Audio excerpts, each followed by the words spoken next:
Hi everyone, welcome to the Light Journal podcast.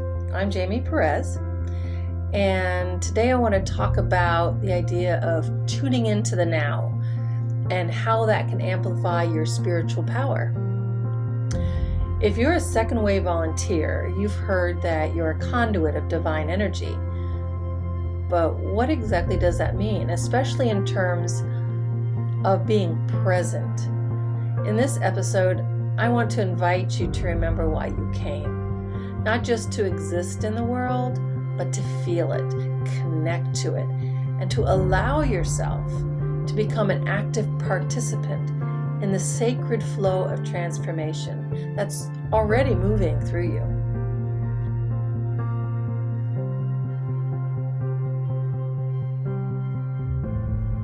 You know, in an era where everyone is on their phones, looking down at the small rectangular box in their hand instead of paying attention to their companions or the environment around them, the idea of presence can feel strange and awkward.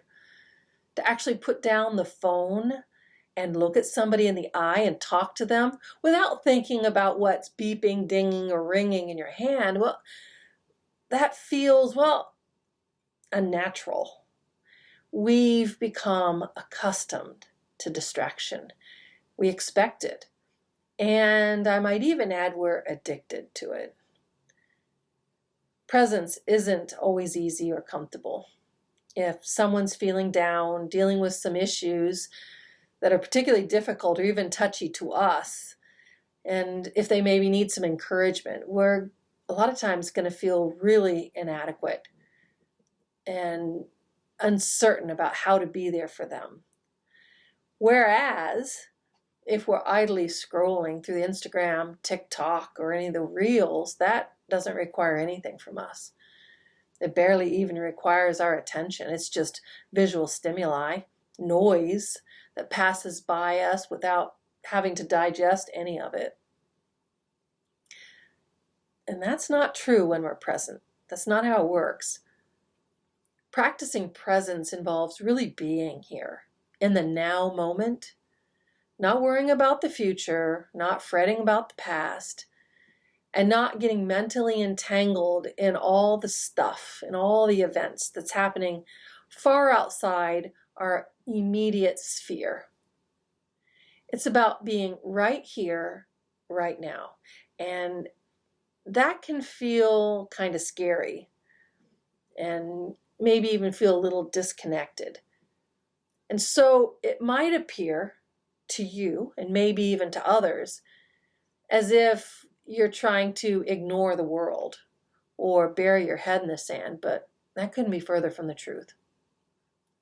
When we're truly present, we're not numb. We're actually being attuned.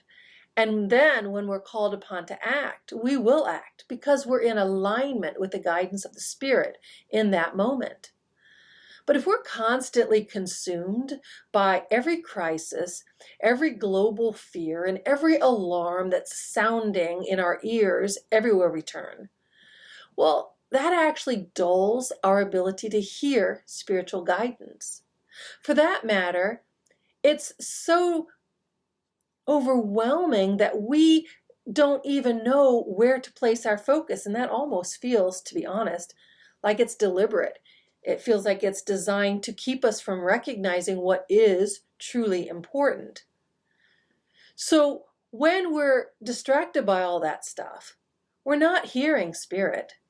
We're hearing our ego. We're hearing our fears. We're hearing our own heads trying to make sense of all this stuff that's coming at us from every different direction. But knowing how and when to act, that only comes from being in the now. Speaking, doing, perceiving, all that stuff through the higher perspective of Spirit requires us to be present. Not to be in panic, not to be distracted. Presence is what tunes us into the divine timing. Being present involves not just hearing words, but listening to what they mean. Not just looking at a person, but really seeing them It requires us to pay attention to them, to their facial expressions, to their body language, to what they're saying beneath the words, because words lie, they deceive, and they keep us from seeing the truth. Presence for most people is something they really have to practice and cultivate, especially since we become so accustomed to not being present. And if you're one of the second wave of volunteers, being present even holds a greater role. According to Dolores Cannon's work, if you're one of the second wave, you incarnated here on Earth to serve as an energetic stabilizer, transmitter, and amplifier. It's true, you don't need to teach, preach, or build institutions.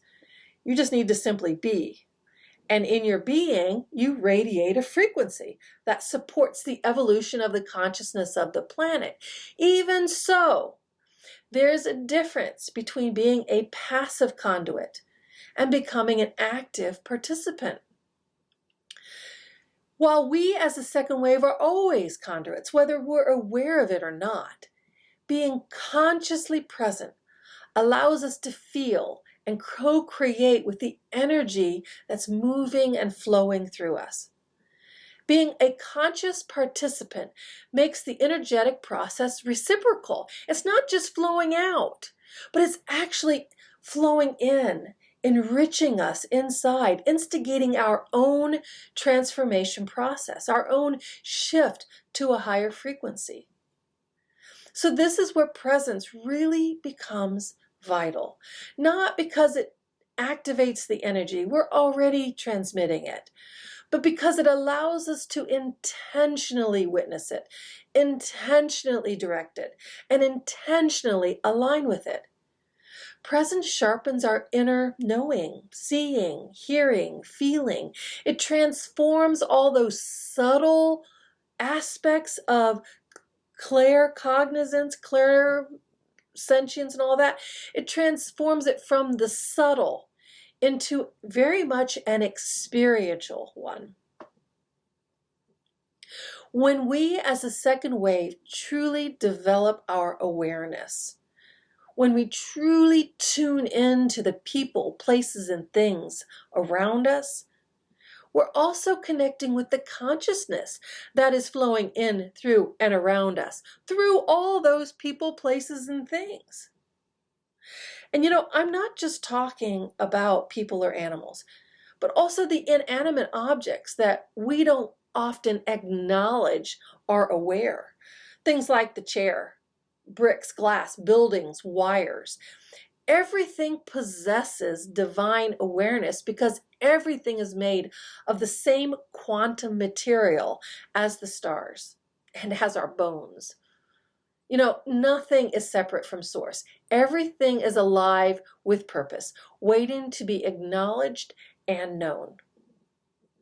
Through presence, we, the second wave, are able to connect soul to soul, not just with others, but with the world itself. And through that connection, we begin to feel the energetic presence in the wind, in the stones, in the city sidewalk. This recognition enhances our ability to experience higher vibrational reality and to perceive through that higher vibrational state. It amplifies our awareness, and then that awareness expands our energetic field and the energy that we radiate. Presence also allows us to serve more clearly, to really listen, not just with our ears, but with our spirit, to perceive where our light is most needed, to understand how to hold space without words, to uplift without action, to heal simply by being.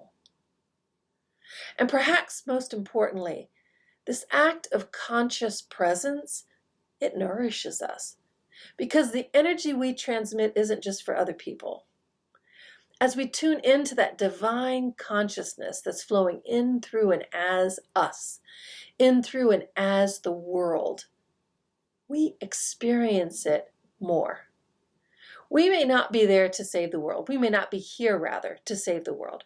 But we are here to embody the shift. And by being embodied, that means we rise with it. We are lifted up with it. So if you are part of the second wave, I want you to know this. Your energy is always working, but when you choose to know it, when you choose to feel it, to live it through presence, you're not only uplifting the planet, you are illuminating yourself. You're becoming a participant, an active participant in your own evolution, and a mirror for what's possible in all of us. If this message resonated with you, don't keep it to yourself. Like, subscribe, and share it with others. Your support helps this frequency spread out beyond just the second wave. Once you have subscribed, be sure to tap that bell and you'll be notified when new episodes drop. Thank you so much for listening. This is Jamie Prez with the Light Journal Podcast. Blessings, everyone, on your journey.